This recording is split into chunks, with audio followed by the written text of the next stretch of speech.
आज इस देश को बचाने के लिए, मुल्क को बचाने के लिए बंगाल को बचाना जरूरी है। कारण बांग्ला ना बचले देश बांचबे ना। झूठे ने झूठों से कहा झूठ मत बोलो, झूठे ने झूठों से कहा झूठ मत बोलो। अंदर झूठों का मंडी बैठी थी और झूठे ने बोल रहा कि झूठ मत बोलो। দেখুন শিক্ষার কি হাল দাঁড় করিয়েছে। যে শিক্ষায়, যে সংস্কৃতিতে, যে চেতনায় এই বাংলা ছিল ভারতের মধ্যে সবথেকে এগিয়ে থাকা রাজ্য। আপনারা দেখছেন বাংলা খবর ইউটিউব চ্যানেল। পাড়া বাঁচাও, শহর বাঁচাও, ওয়ার্ড বাঁচাও, গ্রাম বাঁচাও, সর্বশেষ বাংলা বাঁচাও, এই অঙ্গীকার নিয়েই লাল ঝান্ডা অর্থাৎ সিপিএমের একটি পথসভা চন্দননগরে ঘটে গেল গতকাল। এই মঞ্চে ঝড় তুললেন, বক্তব্যের ঝড় তুললেন মীনাক্ষী এবং সিপিএমের সাধারণ সম্পাদক মোহাম্মদ সেলিম, অনেকেই নেতৃত্ব দিয়েছেন। আমরা শোনাবো এই অনুষ্ঠানে, এই পথসভার মীনাক্ষী মুখার্জি কি বক্তব্য রাখলেন। আপনারা চোখ রাখুন বাংলা খবর ইউটিউব চ্যানেলে।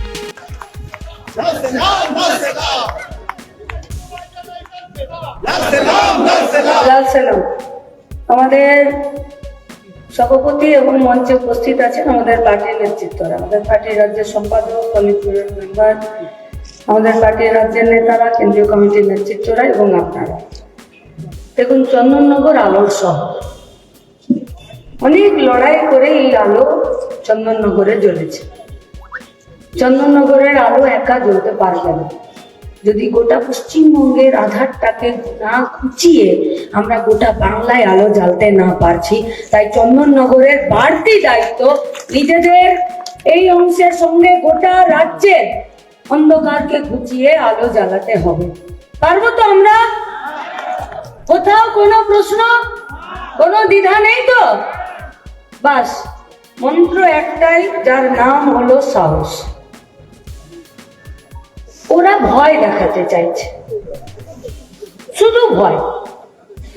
এই একটু আগে যারা ফুল দিলেন হাতে, বিভিন্ন অসংগঠিত ক্ষেত্রের যারা শ্রমিকরা আছেন, সংগঠিত ক্ষেত্রের শ্রমিক সংগঠন আছেন, তারা এই সব অংশকে শুধু ওরা ভয় দেখিয়ে মাথা নামিয়ে বাঁচাতে চাইছে। আর যারা লাল ঝান্ডা কাঁধে নিয়েছেন, তারা শুধু চাইছে যে মাথাটা উঁচু করে বাঁচতে হবে। শুধু এই দুয়ের লড়াই, আর অন্য কিচ্ছুর লড়াই নয়। আর মাথা উঁচু করে বাঁচতে গেলে পায়ের নিচের জমিটাকে শক্ত করতে হবে। आप लोग बोलिए, मुसलमानों का हिमायतगार बनती फिरती ये राज्य के मुख्यमंत्री वो এই সম্প্রদায়কে বড়ি হিসাবে ব্যবহার করেননি এতটা দিন। আনএডেড মাদ্রাসা কোন হিসাব, মাদ্রাসাগুলোর মিড ডে মিল, হোস্টেল সবকটা বন্ধের জায়গা।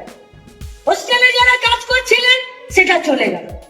মিড ডে মিলে যারা খাবার খাচ্ছিলেন বললো যদি তুমি একা মেরে দিতে পারবে, বাচ্চাদেরকে খাবার দরকার। রাজ্যের খাদ্যমন্ত্রী কোথায় স্কুলের বাচ্চারা মিড ডে মিলের চাল খাবে, ভাত খাবে। রাজ্যের খাদ্যমন্ত্রী মিড ডে মিলের চাল উনি একাই চুরি করে সাবাড় করে দিলেন, বাচ্চাদের কাছে মিড ডে মিল পৌঁছাচ্ছে না।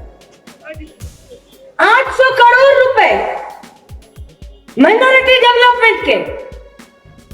पूछिए ना कोई तृणमूल का नेता से, कोई भी तृणमूल का नेता से पूछिए, ওয়ার্ডের নেতা হোক, ব্লকের নেতা হোক, জেলার নেতা হোক, রাজ্যের নেতা হোক, সংখ্যালঘু দপ্তরের উন্নয়নের মন্ত্রী হোক, अरे कोई तो पूछे कि 800 करोड़ रुपए का माइनॉरिटी डेवलपमेंट का पैसा कहां गया, कौन खाया, কে পকেটে ভরলো, কেন খরচ করতে পারলে না, কি সমস্যা ছিল? তাহলে 800 কোটি টাকা, যে টাকাটা শুধুমাত্র একটি বাজেটে বরাদ্দ, সেই বাজেট বরাদ্দের টাকা খরচ করতে পারছে না মাইনরিটিদের ডেভেলপমেন্টের জন্য, উন্নয়নের জন্য, তাহলে বড়ে হিসাবে ব্যবহার করছে না। আনএডেড মাদ্রাসা না খুলে বড়ে হিসাবে ব্যবহার করছে না। আজকে গোটা পশ্চিমবঙ্গের ডেটা ले लीजिए ना, ले लीजिए डेटा। ঝাঁপ বন্ধ করে রেখেছে যে কোনো ডেটা। হেলথ ডিপার্টমেন্ট পশ্চিমবঙ্গের ডেটা দেবার ঝাঁপ বন্ধ করে দিয়েছে, কোনো ডেটা দিতে চাইছে না। ও তো মাধ্যমিকে এনরোলমেন্ট হয়, রেজিস্ট্রেশন হয়, ফর্ম ফিল আপ হয়, তাই দুগালে চুনকালি মেখে প্রতি বছর লাখ লাখ ছেলে ড্রপ আউট হচ্ছে, তার কথা এদেরকে নিজেদের মুখে স্বীকার করতে হচ্ছে। শিক্ষা দপ্তরে দুর্নীতি চোখের সামনে চলে এসছে, তাই এদেরকে ঢোক গিলতে হয়। আজ এত লোকের চাকরি চলে গেল, কাল অত লোকের চাকরি চলে গেল, পরশুদিন 12.5% সুদের হারে মাইনের টাকা সরকারকে ফেরত দিতে হবে। বাকি ডেটা নেই, সব ঝাঁপ বন্ধ আছে। সরকারি স্কুল কলেজ সরকারি দপ্তরে কত তফসিলি জাতি উপজাতি সংখ্যালঘু কাদেরকে কত চাকরি দিলেন, কি দিলেন? কিন্তু রাজ্যের মুখ্যমন্ত্রী নিজের কাজ থেকে সরছেন না। কমরেড মোহাম্মদ সেলিম মঞ্চে আছেন, ওনার সামনে উর্দুতে হিন্দিতে কোনো শায়েরি বলা একটু বুক ধকধকেরই ব্যাপার, তাও বলছি। झूठे ने झूठों से कहा झूठ मत बोलो, झूठे ने झूठों से कहा झूठ मत बोलो, अंदर झूठों का मंडी बैठी थी और झूठे ने बोल रहा कि झूठ मत बोलो। एक गोटा राज्य सरकार উন্নয়নের পাঁচালি খুলে বলল যে 2 কোটি ছেলে মেয়েদের কর্মসংস্থানের ব্যবস্থা করেছে। চন্দননগরে কত বুথ গো এই বিধানসভাতে? কেউ একজন বলে দিন। 263।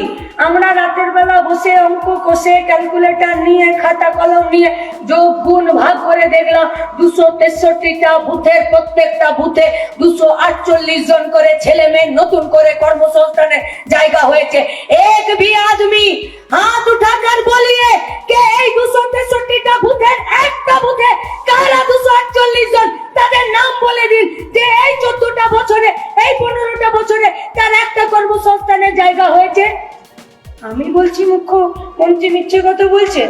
উনি নিজেই যা বলছেন তাতেই বেরিয়ে যাচ্ছে যে আমার থেকে বড় মিথ্যেবাদী এই পশ্চিমবঙ্গে কেউ নাম লিখাতে পারবে না। কম পয়সা রোজগারের কাজ, গ্যারেজে কাজ করছে কম পয়সা, ফুড ডেলিভারি করছে কম পয়সা, গিগ ওয়ার্কার কাজ করছে কম পয়সা, চায়ের দোকানে বড় রেস্তোরাঁতে হোটেলে কাজ করছে কম পয়সা। এমন একটা কাজ বলতে পারেন যেখানে পশ্চিমবঙ্গের বেকার ছেলে মেয়েরা নিজেদের মাথা উঁচু করে নিয়ে নিজেদের মর্যাদা অনুযায়ী একটি পরিবার প্রতিপালন করার জন্য যে টাকাটা তার দরকার সেই টাকাটা সে দিতে পারছে? উল্টে কম পয়সার লেবারদের হাটে পরিণত করে দিল গোটা রাজ্যটাকে। গায়ে থাকি, হাটে যাই, গেছিলাম, এখন যাওয়ার সময় নাই কিন্তু গেছিলাম। বেলার দিকে গেলে না, যে মাছের পেটটা একটু নরম হয়ে যায় তার দাম কমে যায়। বেলার দিকে গেলে রোদের মধ্যে পড়ে যে শাকটা নেতার মতো হয়ে যায় তার দাম কম হয়। বেলার দিকে গেলে যে বেগুনটা একটু নরম হয়ে যায় তার দাম কম হয়। একটু পশ্চিমবঙ্গের বেলা গড়ালো না, আমাদের বেকার ছেলে মেয়েদের গতরের দাম কমে গেল। এই হাটে পশ্চিমবঙ্গের শ্রমকে যারা বিক্রি করে দিতে চাইছে, আমাদের লড়াইটা সেই রাজনীতির বিরুদ্ধে, সেই রাজনীতির বিরুদ্ধে। আর আজকে ফিরে আরো একটা সম্প্রদায়, আরো একটা পার্টি, নাম বিজেপি, সে এসে নিয়ে হিন্দু ধর্মপ্রাণ মানুষকে, ওরা যেমন মুসলিম ধর্মপ্রাণ মানুষকে গোড়ে হিসাবে ব্যবহার করেছিল রাজনীতিতে, আজকে বিজেপি আরএসএস এবং এদের কর্মী সমর্থক নেতারা সরকারি লোকজনরা এরা আজকে এই সম্প্রদায়কে ধর্মপ্রাণ মানুষকে ধর্মভীরু মানুষকে আজকে এরা বোড়ে হিসাবে ব্যবহার করছে। আর দুজনের সাঁড়াশি চাপে প্রাণ হাসফাস করছে পশ্চিমবঙ্গের ছেলে মেয়েদের মায়েদের। বুকে হাত দিয়ে বলুন, একটা সরকারের কাজ রেপিস্টকে সেভ করা, একটা সরকারের কাজ মার্ডারারকে সেভ করা, একটা সরকারের কাজ গরু পাচারকারীকে সেভ করা, একটা সরকারের কাজ মিড ডে মিলের চাল চুরি লোকটাকে সেভ করা, একটা সরকারের কাজ চাকরি বিক্রি করে দেওয়ার একটা মন্ত্রীকে একটা নেতাকে সেভ করার। किसी का बाप का पैसा नहीं है, पश्चिम बंगाल का जनता का पैसा है। 25 কোটি টাকা দিয়ে এই সমস্ত পাচারকারীগুলোকে বাঁচানোর জন্য এই রাজ্যের সরকার সুপ্রিম কোর্টে উকিল দাঁড় করিয়েছে। কার বাবার পয়সাতে দাঁড় করিয়েছে? রাজ্যের মানুষ চেয়েছিল দুর্নীতি মুক্ত প্রশাসন, রাজ্যের মানুষ চাইছে চোর মুক্ত প্রশাসন, রাজ্যের মানুষ চাইছে অপশাসন মুক্ত প্রশাসন। আর সেখানে যারা প্রশাসন চালাচ্ছে, যারা সরকার চালাচ্ছে, তারা দুর্নীতিকে, অপশাসনকে আর চোরকে নিজেদের ছাতার তলায় বসিয়ে রাখতে চাইছে। লড়তে হবে না আমাদেরকে? রাস্তায় দাঁড়িয়ে আমরা এই পশ্চিমবঙ্গের বেকার ছেলে মেয়েরা, এই যে পিছনে যে মুখগুলোকে দেখছেন এদিক থেকে এদিকে দেখুন, একদম মিতালি কুমার থেকে শুরু করে পেনশনার্স থেকে আমাদেরকে সম্বর্ধনা দিল। এখানে যারা বসে আছেন আমাদের বাপ জ্যাঠাদের বয়সী, মাথার চুল সাদা, কেউ হাতে লাঠি নিয়ে এসছেন। আপনারা বলুন না, কেমন দেখেছিলেন পশ্চিমবঙ্গের যুব সম্প্রদায়কে? বুকের রক্ত দিচ্ছে বক্রেশ্বর তৈরি করার জন্য। কেমন দেখেছিলেন পশ্চিমবঙ্গের যুবদেরকে? স্কুল তৈরি করার জন্য মাইলের পর মাইল হাঁটছে, পদযাত্রা করছে। যেখানে কলেজ নেই সেখানে কলেজ বানানোর জন্য গোটা এলাকার মানুষকে নিয়ে কলেজ বানানোর জন্য উদ্যোগ নিচ্ছে। কেমন দেখেছেন এই পশ্চিমবঙ্গের যুবদেরকে? দুর্ভিক্ষ হয়েছে, খরা হয়েছে, বন্যা হয়েছে, যুবরা রাস্তায় নেমে গেছে, ছাত্ররা রাস্তায় নেমে গেছে, বাংলাকে বাঁচানোর চেষ্টা করেছে। আমরা যারা 2021, 2020, 2019 আমরা দেখিনি এই পশ্চিমবঙ্গের ছাত্র যুবরা কি করতে পারে। আমি একটা বারও বলছি না যে কোন রাজনীতির সমর্থকরা করতে পারে। अपना जान जोखिम में डालकर করোনার সময়ে অন্যকে বাঁচানো, তো যারা নিজেদের নামকে লিখিয়ে দিয়েছিল, মৃত্যু ভয় পায়নি, তারা হলো এই পশ্চিমবঙ্গের বেকার ছেলে মেয়েরা। আজ পশ্চিমবঙ্গের বেকার ছেলে মেয়েরা, এতদিন পশ্চিমবঙ্গে কথা শুনেছিলাম যে বাইরের রাজ্যে লোকে ইট নিয়ে যায় মন্দির বানাতে। এখন দেখছি পশ্চিমবঙ্গের বেকার ছেলে মেয়েরা কেউ মন্দির বানাতে যাচ্ছে, কেউ মসজিদ বানাতে যাচ্ছে, কেউ দিয়াল লটারির দোকানের চারপাশে ঘোর ঘোর করছে, কেউ দিদিমণির খুলে দেওয়া 22,000 মদের দোকানে টোর হয়ে পড়ে আছে, আর কেউ ভোট লুট করছে, আর কেউ জমি মাফিয়া, বালি মাফিয়া আর এই কয়লা মাফিয়াদের সাথে নাম লেখাচ্ছে। আপনাদের কাছে আমরা জানতে চাইছি, এ বাংলা বাঁচবে যদি যুবদের ওই চরিত্র পাল্টে যায়, যে যারা একদিন কারখানা, যারা একদিন স্কুল, যারা একদিন কলেজ, যারা একদিন ইউনিভার্সিটি বানানোর জন্য রাস্তার দখল নিয়েছিল, আর আজ রাস্তার দখল নিয়েছে তৃণমূলের দুর্বৃত্তরা, আজকে রাস্তার দখল নিয়েছে ধর্মের কারবারিরা। আজকে প্রত্যেকটা দিন পশ্চিমবঙ্গের রাস্তার দখল নিচ্ছে টোটো চালকদেরকে যারা নিজেরা লুটছে। আজকে পশ্চিমবঙ্গের রাস্তায় তারা আজকে দখল নিচ্ছে যারা মিড ডে মিল থেকে শুরু করে আমাদের চাকরি বিক্রিতে প্রত্যেকটা দিন যারা এই পশ্চিমবঙ্গের যুব সমাজকে লুটে নিচ্ছে। এই লড়াইটা খুব কঠিন, কিন্তু এই লড়াইটাতে জিত অবশ্যম্ভাবী গরিব মেহনতি মানুষের। আর এই লড়াইটাতে জিততে গেলে শুরুতে যেটা বলেছিলাম সেইটাই একমাত্র অস্ত্র হলো সাহস। আর সাহস আমরা তখনই পেয়েছি যখন লাল ঝান্ডাটা কাঁধে নিয়েছি।